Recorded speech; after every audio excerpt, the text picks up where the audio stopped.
Hallo, gedag, welkom hier. Strukland, Manitoba. Vandaar waar mir is het wichtig geworden de laatste jaren zo. Ik wil vandaar mal wat anders meer aan video's en weer eten merken oder spoes gaan. Dit is wat met wat ernst is. En ik wil reden van mijn elren en grosselren, vleeg en schwiaelren. En dit red ik te allen hier.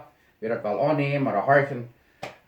We nemen onze elren en schwiaelren, waar we naar grosselren gaan en je ziet zijn doordat zeer zelfverständlich. En ik wil bloos zeggen dat leven is zo kort. Waar we ons de tijd nemen en onze elren live bewijzen, dat even zeggen, dat we aan het goud zijn, vielleicht voelen, oder een brief schrijven, oder zo het dan niet is. We een dag worden wacht zijn. Mijn vader zegt immer, einer muss Menschen Blumen bringen, wenn die noch leben. Und was er meint zu sagen, es werden Menschen, was wir regnen, solange sie noch leben. Wenn die schwach sind, dann ist es vorbei. Und du sind vielleicht noch so eine Mann, die haben auch nicht Eltern oder Grosseltern oder vielleicht Schwieelren, sind auch wach. Die würden sich auch sehr wünschen, wenn die noch die haben. Aber die würden auch, wie können wir noch dankbar sein, dass wir die gehört haben. Aber so was die noch haben, vielleicht sind sie noch so eine Mann, die zijn zich mal anders niet geworden, die haben vielleicht al weken, Monaten oder vielleicht al Jahre nicht mit dir geredet.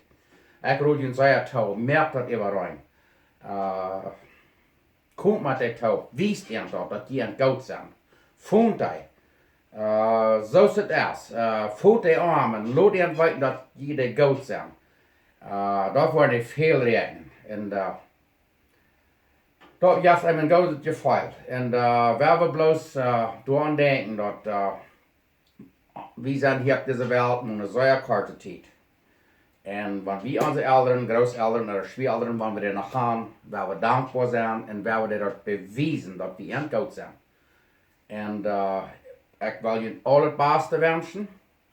En mocht God je zegenen en waar we onze eltern dat wijzen, dat zij wat waard zijn. Dankzij. Alle beste van Strukland, Manitoba.